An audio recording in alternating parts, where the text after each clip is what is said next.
Troy Aikman is calling Super Bowl 51 right here on our set, the MVP of that Super Bowl 27. It's okay, you can clap for Dallas Cowboy in Houston. That's all right.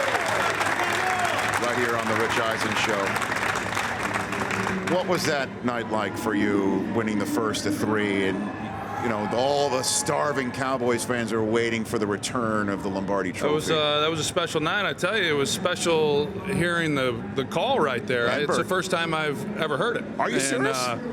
Yeah, no, I've never gone back and watched any of my telecasted games, and Dick Enberg is someone who's very dear to my family from the standpoint that my mom grew up an Angels fan and listened to him broadcast those games, and then all of a sudden he was broadcasting my games. And so to actually, I've seen the footage, but to actually hear Dick Enberg's call on that, I don't know, it kind of gave me chills there for a minute. Neat. But yeah, that night was magical for a lot of reasons, one of which it was at the Rose Bowl where I'd spent my collegiate years at UCLA and practiced there at UCLA. And then as a quarterback, especially for a quarterback taken in the first round, you know, the whole reason you're drafted there is to win a championship for your organization. And when you do it, it just, everything gets validated. Your career's validated, and all the reasons why the organization picked you are validated. And it was special, and a night that will follow me the rest of my life. Now, I don't know if you're aware of this. We had Michael Irvin on Tuesday. That's not what I'm asking if you're aware of. But Michael had this to say about what happened at halftime of that game. Go ahead and play it for Troy Aikman, please. Irv, do you remember who was the halftime act 24 years ago for that Super Bowl? Man, listen, Jimmy Johnson was trying to talk about game plan and everything. And we're sitting right here, and come on, coach. And then half of us sneaking out the back, going to watch Michael Jackson. Michael Jackson. I was like, what? I was like, man, you snuck out of a halftime adjustment? Absolutely. Did you know that he snuck out? No, I didn't know that he snuck out, but I knew he snuck out of a lot of hotel rooms on Saturday nights, you know, before games. So that's the least of my worries. He was at the game at least, you know, and he was going to show up in the second half. Yeah, but he said that a bunch of guys snuck out to go check out. Yeah, it was. I did not, and I didn't, and I didn't know that he did or some other players. But there was a real interest. I mean, Michael Jackson was the halftime act, and everyone was excited about that, and our players. We were excited about it, so that does not surprise me at all. That Michael went to go check out Michael for halftime of that game. I've got Troy Aikman here on the Rich Eisen Show. So what will be going through Matt Ryan's belly, do you think, today and the next 2 days? Yeah, you know what, Rich? For me, I was as relaxed that week and the day before the game and the day of the game as I ever have before any game in my life. I was shocked by that, to be honest with you, and yet I was pleasantly pleased, because I was a guy who on Saturdays before games I'd get a little anxious, you know, and a little agitated. My family would not come see me on Saturdays. I just really wanted to be alone and not be around anybody. And I slept great the night before. I wasn't sure that was going to happen, but I did. Woke up, felt good, felt really at ease, more so than I ever normally do. And it wasn't until pregame warmups when they introduced the players that it really kind of hit me. And I said, wow, this is a big deal, you know. And it took a while to kind of settle down. And we met with Matt yesterday. And I asked him those questions. I said, what are you typically like, and what do you anticipate? And you just don't know how it's going to affect you or what the emotions of that are going to be like. But for a quarterback, this is a game that, it's true of all players, but for a quarterback especially, because this is your legacy, this is what follows you, and it's also a game that if you don't play well, it's forever on your resume, and there's a lot of pressure that comes with that. And how he handles that, especially early in the game, is the thing that I always look at as a viewer, and will be looking at as the one who's calling the game on Sunday, is how does he and how do the rest of these Falcons handle the emotion of this moment, because eventually the game will become like another game. But for those that say it's just like any other game and that's how they approach it, it's unlike any other game when the game begins. What is the XO matchup you're going to be looking for sitting next to Joe to try and gauge which team has the advantage in Super Bowl 51? Well, I'm I'm interested in a lot of different things. But I think that from Atlanta's perspective, I really feel that they have to be able to run the ball and have some success doing it. And that's not going to be easy to do. So I think that's going to be a real key as to whether or not they're able to move the football the way that they want to and continue to score points the way in which they have.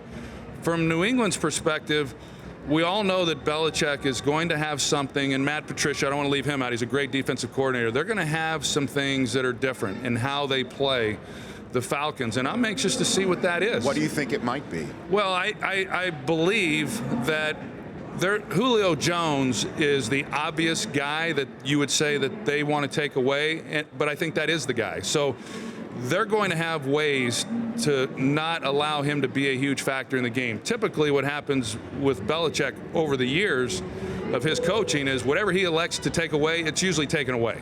And yet they have a lot of other weapons, as we know, but I'm anxious to see how exactly he hopes to do that, because every team's tried to double Julio Jones, and yet he still is a great player. So those are a couple of the things that I'll be interested in looking at. I'm also anxious to see Atlanta from a defensive standpoint, what they're going to do against New England. I think you've got to get inside pressure on Brady.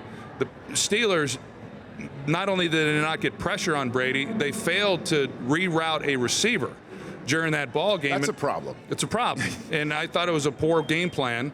I thought Houston had a really good game plan defensively. They got pressure up the middle in that game. They put their best players inside, and they were able to get after Brady, and they forced takeaways, which is something that the Patriots just simply don't turn the ball over. Neither does Atlanta, for that matter. If they had been better offensively, hey, they might have had a shot at that game. But if you allow Brady to sit in the pocket, I don't care if you drop 10 guys. If you don't get pressure on Brady, he is going to find open receivers, and he's going to make you pay. And so, to me, whatever they have to do, if they're not getting there with a 4-man rush, they better start bringing a 5th guy. And if they can't get there with 5, they better bring 6, and then just hope somehow they're able to cover somebody. But otherwise, he's too good, and he's proven that for too long. A few more minutes with Troy Aikman here on the Rich Eisen Show as somebody who got to 3. And you did it in the era before there was really the new rules in terms of what you can do salary cap wise and put people together. The fact that Brady's been to 7 of these, and the first time he was in a Super Bowl, he was with Troy Brown, and David Patton, etc. Now he's got Edelman, he's got a whole different cast each time almost. Can you place in perspective, for somebody who's got that gold jacket as a first ballot Hall of Famer as you are, what Tom Brady has been able to achieve at all? Well, I will put it in this perspective that until 2 weeks ago, if anyone ever asked me who I thought the greatest quarterback was, it was always an easy answer. It was Joe Montana. And now, regardless of what happens on Sunday, I've changed my tune. You know, he's done way too much. He's been in too many championship games. He's been in too many Super Bowls. And I think he's the greatest that's ever played our sport at that position. And I really cannot put it into context. I don't think anybody really can, because those of us that won multiple Super Bowls, we pretty much did it with the same core guys. I certainly did with Michael and Emmett and Darryl Johnston and Jay Novacek and all those great players. And Bradshaw did for the most part, as did Joe Montana. But for Brady, like you pointed out, he's done it with different guys multiple times. And to still win, and the constant being Bill Belichick and Tom Brady, I think really kind of underscores how great he is and how he elevates the play of those guys around him. He's a true champion, and he's been a real pleasure to watch. Well, I won't ask you for a prediction, because I know you don't do that, and neither does Joe, because you're calling the game, and that's because you're a lead pipe swinging professional, Troy, in what you do. You were kind enough to look at this bauble that's sitting here on the desk, the Pat Summerall Award that's given out at the Super Bowl every year.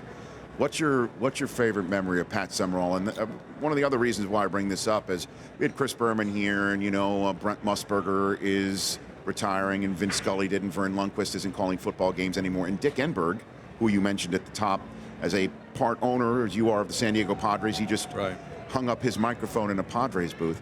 The fact that Summerall still lives on in any way, shape, or form, I think is pretty neat. What is your memory of knowing Pat? Well, Pat and I had really a great friendship, and like I said, I had a show with him for 2 years. there in Dallas, and he's the one who first kind of got my feet wet, so to speak, in television, and was the one who said, hey, I think that if you wanted to do this, you could have a future, and it was a wonderful 2 years, but I got to know him primarily because he called so many of our Cowboy games, and how fortunate I was to have Pat Summerall and John Madden, basically being the voice of my career. They were the storytellers of the Cowboys during that era, and every week they were calling our games. And because of that, a real friendship emerged, and he lived in Dallas.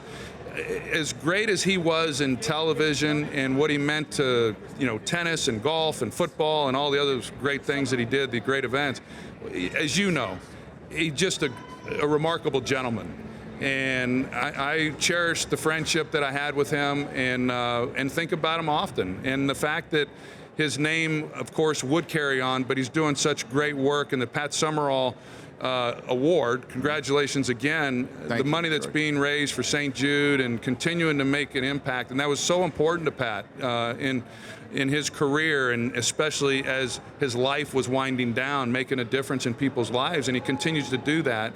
And Cherry and everybody involved in it, just a wonderful, wonderful thing. His wife was there last night, and you could see the reddish hue at the top. We sort of Stanley Cup style, my wife and I and all of our friends, the two Chris's over there.